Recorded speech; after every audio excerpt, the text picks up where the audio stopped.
Boa tarde. Estamos no nosso segundo café literário do PEN Clube do Brasil.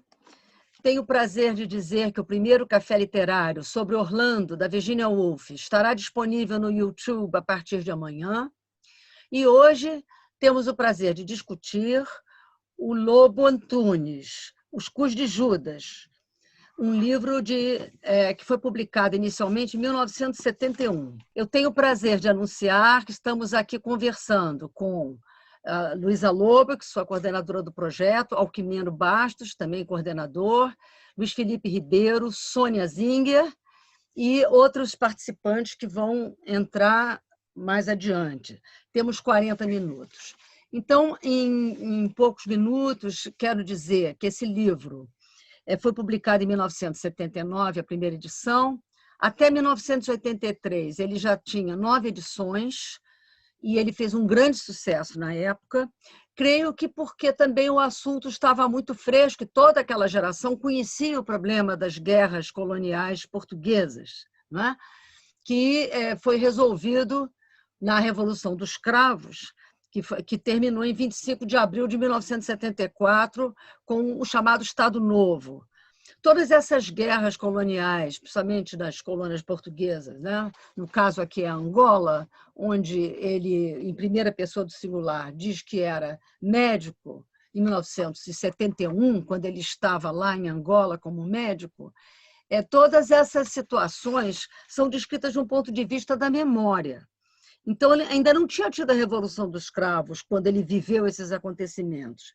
Eu acho que o grande problema do livro, que todos vão concordar, é que, perdendo-se essa perspectiva daquela época que se vivia muito, essa questão da colonialista, a autodeterminação dos povos, a independência das colônias, passado esse momento, eu acho que precisaria de uma edição crítica para que o novo leitor pudesse acompanhar os acontecimentos que são marcados em ordem alfabética, de A a Z.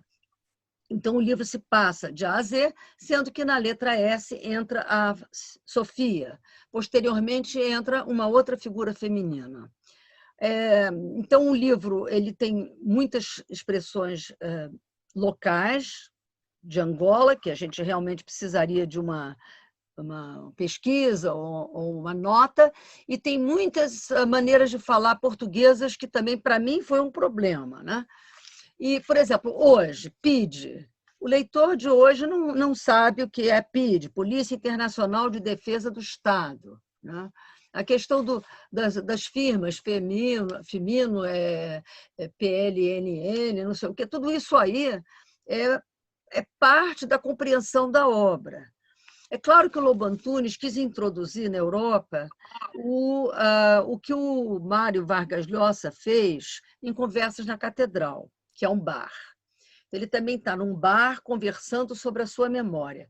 Mas o livro Conversas na Catedral tem um contexto que você entende toda a luta contra o Estado peruano, né? Que ele é de Arequipa, tem todo o Zavala, tem toda uma contextualização familiar, então você se integra muito mais naquela questão política. Aqui nós temos uma memória individual, um desabafo sobre uma questão política que hoje já está como história. Então, a gente se pergunta como é que a literatura sobrevive? Ela é um depoimento de momento, ela é algo um pouco mais metafísico, como será a literatura daqui por diante, né?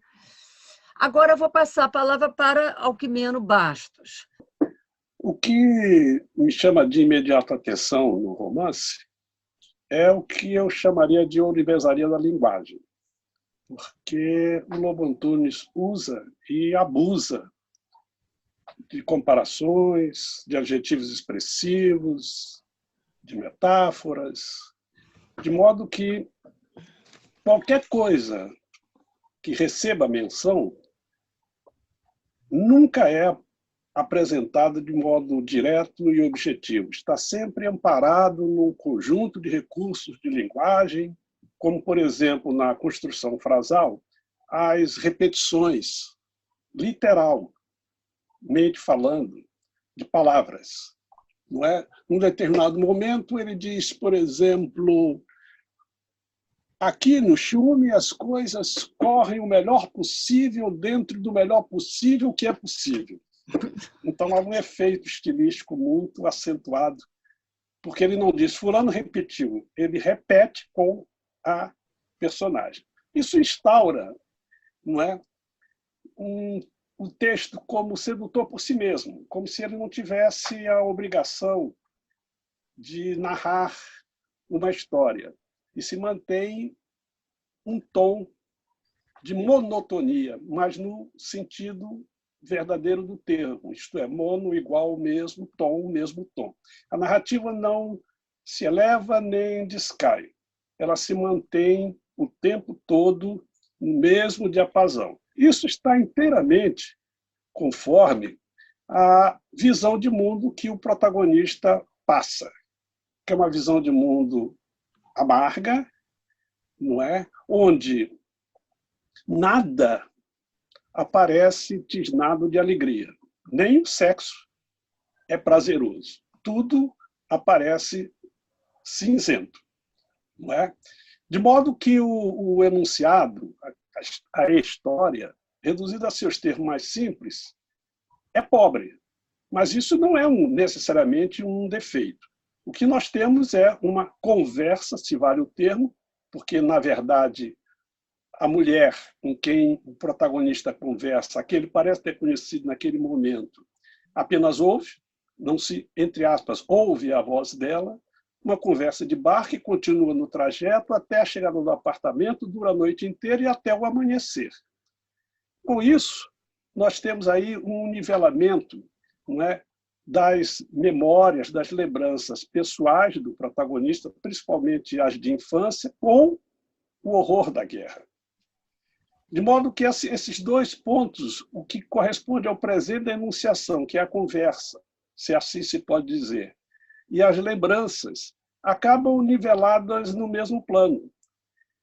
Não há aquele retrato contundente da guerra, embora não faltem os elementos, corpos decepados, a fome, tudo que caracteriza o horror da guerra. É claro que o protagonista tem horror a essa guerra, ele não está lá por vontade própria, são 27 meses infelizes, mas se nós quiséssemos cobrar do romance, considerando não é, que o tempo do narrador, eu nem me refiro ao contexto político, é o final dos anos 70, quando a guerra colonial já acabou, quando a ditadura salazarista já acabou, e haveria em volta do protagonista um clima de otimismo com a redemocratização, isso parece que não o afeta sensivelmente.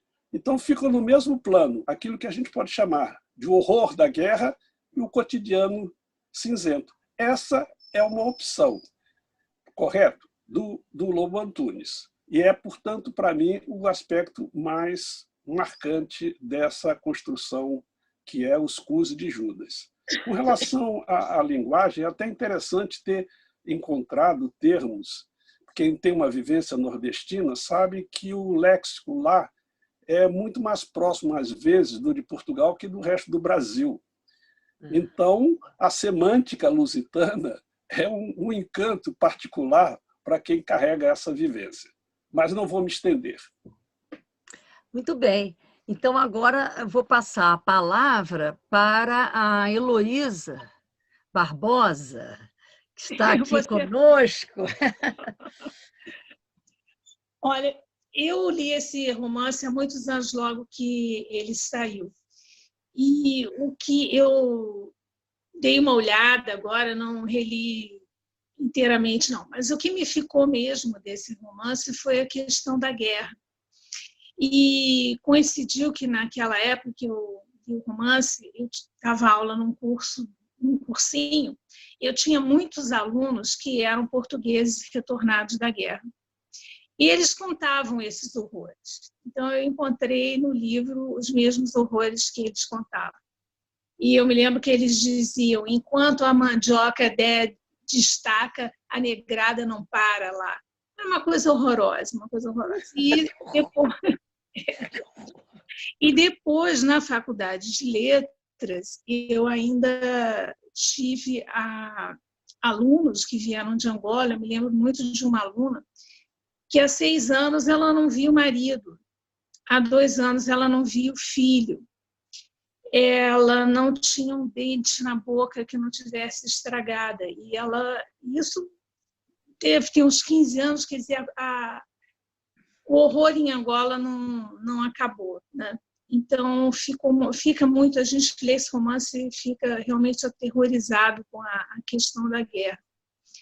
E 2 outras coisas só, eu fiquei impressionada, relendo, como as tias dele parecem uma voz bolsonarista que aparece ali, elas exaltando Salazar, que coisa. E outra coisa também que eu li recentemente, o livro Estação das Águas, do Apalusa. Ele ontem até deu uma entrevista na televisão, e é a mesma coisa. Ali aparece o horror da guerra, as atrocidades cometidas, e isso que ficou muito marcado para mim. E a última coisa é que eu me lembrei muito do Conversa na Catedral, essa que nós lemos, né? Que tudo começa com uma conversa numa mesa de bar. Bom, a minha contribuição é pequena, só essa hoje. Bom, tamanho não é documento. Vamos agora, então, ao Luiz Felipe Ribeiro. Eu vou falar de uma maneira imprópria. Primeiro, porque eu não li o livro inteiro, porque eu não suportei. É um livro extremamente chato, escrito de uma forma de ter frases inteligentes, uma atrás da outra, o que termina por banalizar a inteligência. Numa narrativa, o narrador faz avançar os acontecimentos e, eventualmente, há uma pausa em que ele tira uma conclusão relativamente àquilo que foi narrado. E essa conclusão pode ser profunda, inteligente, é normal na literatura. Mas esse livro ele foi construído em cima de frases inteligentes, uma atrás da outra, o que termina por perder o encanto. Você perde o fio da narrativa. O tempo narrativo se esgota num floreio que eu chamaria de literatice. Quero afirmar que é a minha opinião, não coincide com a dos outros, eu não quero tirar o prazer de ninguém, mas para mim literatura funciona de outra maneira. Então eu tentei, eu li 4 capítulos no Sacrifício, e como eu estou nesse grupo para ter prazer de ler e não para sofrer, eu encerrei. Então minha crítica é parcial, porque eu não aguentei, apesar de ser um leitor disciplinado, eu não aguentei avançar. É extremamente chato. Bom, Sônia Zinger. Eu não recomendaria esse livro para ser lido em tempos de pandemia. Ele não é uma leitura agradável. Eu realmente batalhei para ler o livro até o final. É um livro profundo, amargo, me deixou 3 dias completamente deprimida depois. Ele, na verdade, ele é um livro para ser lido aos poucos, gole por gole. É igual o uísque que o personagem fica tomando, né? Bebendo aos poucos, e a bebida é muito amarga.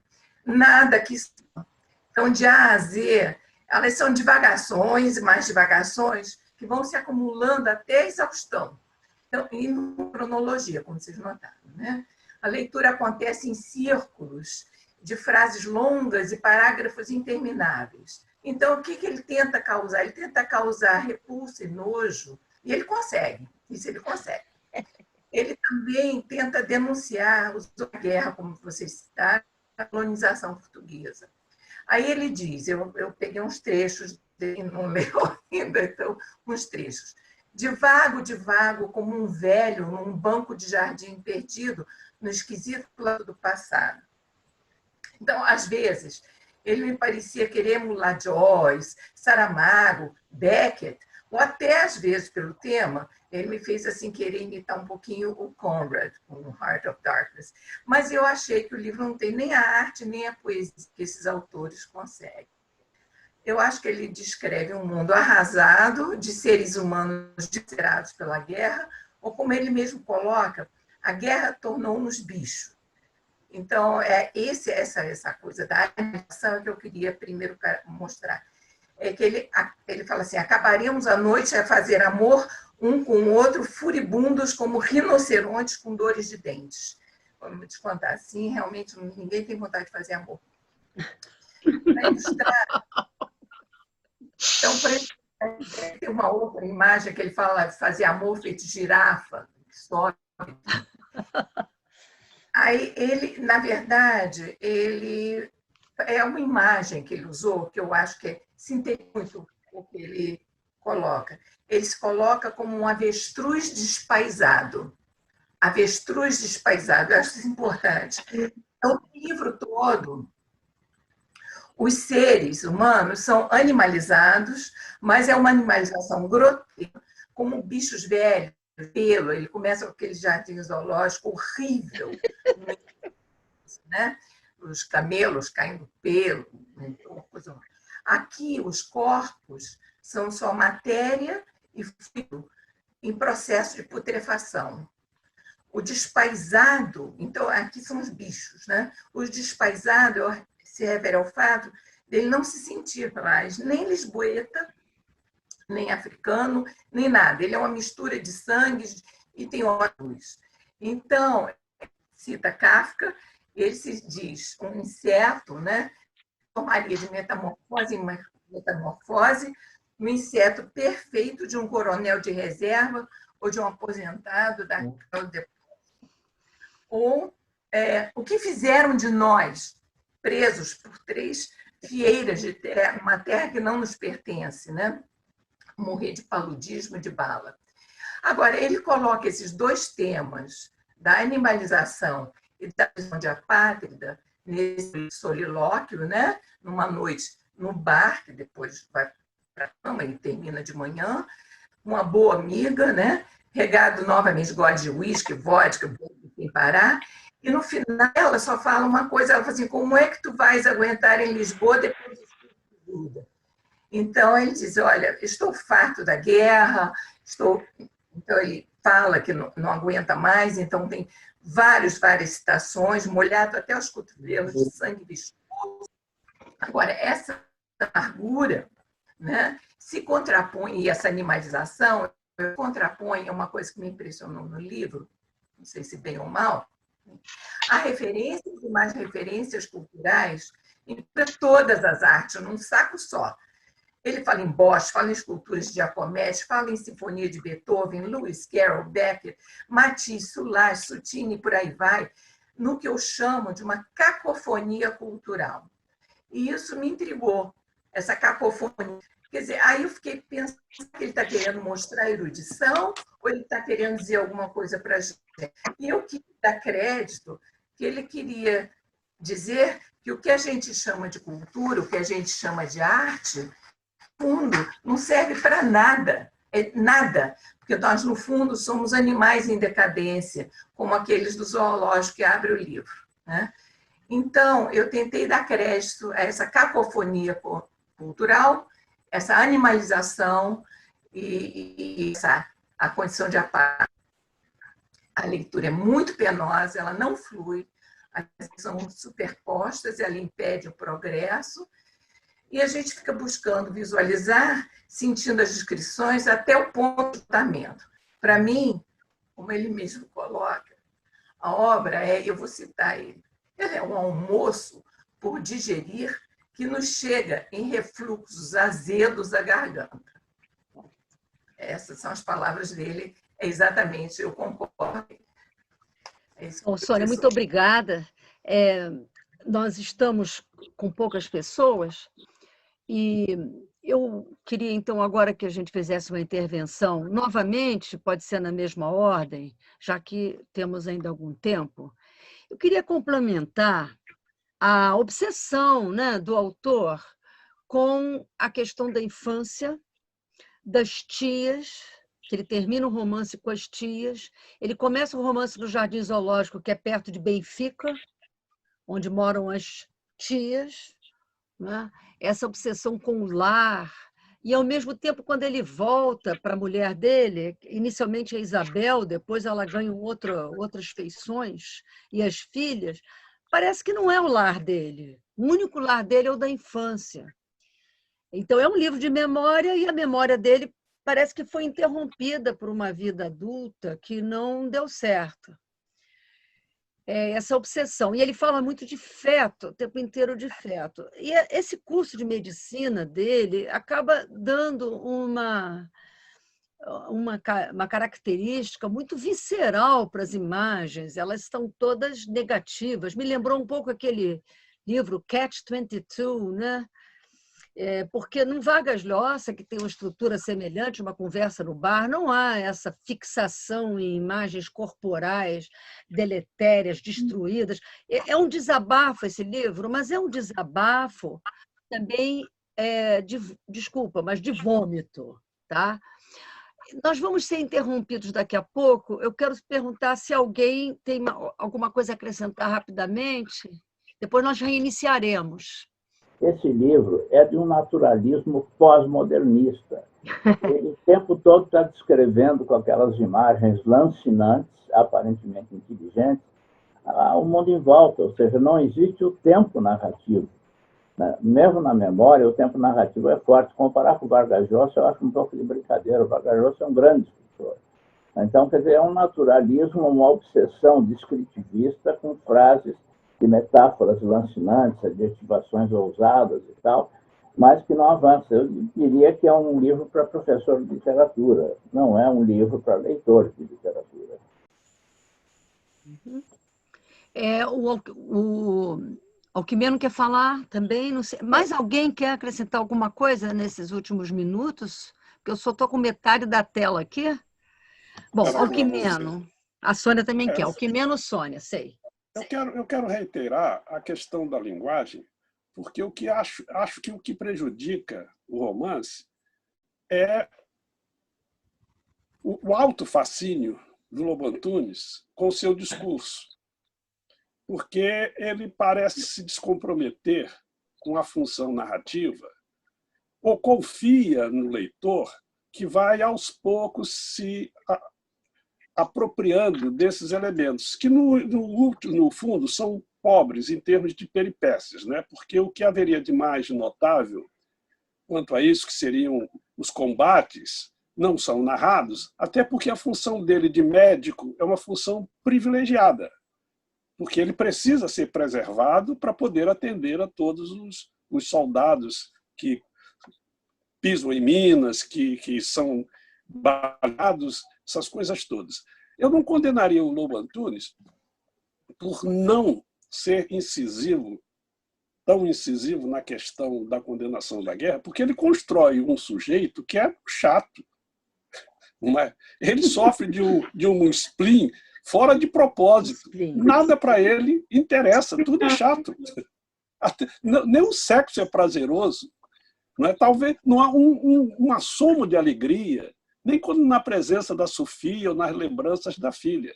Quer dizer, se nós aceitarmos que esse protagonista é esse chato, então o romance é de uma coerência absoluta. Porque o que a gente pode esperar do discurso de um chato?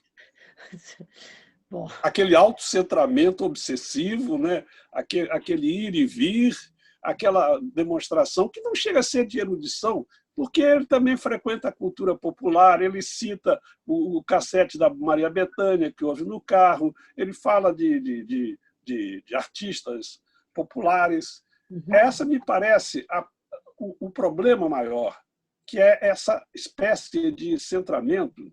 Às vezes ele fala do essa, faz uma referência ao essa, mas ele vai muito próximo do essa, naquele gosto de certa adjetivação, como ele fala, como ele diz, por exemplo, o sorriso indignado dos mortos.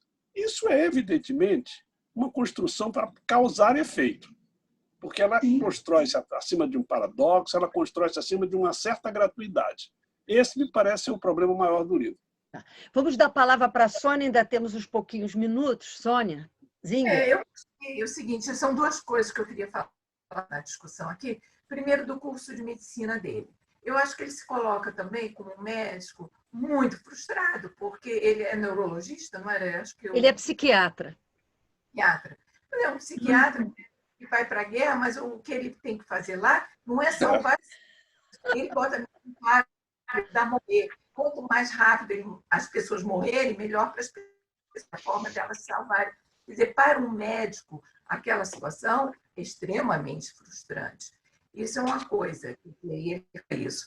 Agora, eu queria voltar, gostei muito da imagem que o Alckmin falou no início, que era a ourivesaria da linguagem. Eu acho que mais do que um livro de literatura, eu acho que, para mim, esse livro é um manual de construções de imagem. Eu, como professora de literatura, fazia, olhem essas imagens, vamos estudar. Isso é uma metáfora, isso é um eterno. E aí a gente usaria o livro como exemplos de imagens, porque a impressão que eu tenho é exatamente isso, que ele vai indo, ele assim, que imagem agora? Espera aí, vou pensar nisso, cria essa, depois cria essa, e vai juntando, né? E outra coisa, quando eu falei da cacofonia cultural, eu justamente queria colocar isso tudo, ele vai de uma horrorcultura, se vocês quiserem, da alta cultura, quer dizer que existe uma coisa dessa, né? Até o saxofonista, ele chama David Niven e cita toda artista de Hollywood junto com músicos, ele faz uma misturada, tudo aí na cabeça dele, ele vai botando. Por isso que eu acho que ele é um Joyce fracassado, entendeu? É um fracasso de Joyce, entendeu? Eu não acho que ele chega nem perto, mas ele leu Joyce com certeza. Isso eu aposto. Só um adendo à primeira personagem, eu entendo que seja uma africana, porque ele diz em algum momento que ela se chama Sofia, na letra S, que dá uma referência para sabedoria, mas ele comenta que tinha conhecido no início da guerra, ou quando ele esteve em Angola. Depois ele passa para casa, que seria Isabel. Não, a Sofia Holana. Já conhece há mais tempo. Eles pegam ela porque dizem que é dando. Bom, eu proponho que a gente, então, interrompa essa reunião do segundo Café Literário sobre os Cus de Judas, de Lobo Antunes, e voltemos daqui a alguns minutos, talvez com mais participantes, para o nosso debate livre. Tá? Então, muito obrigada a todos e boa tarde.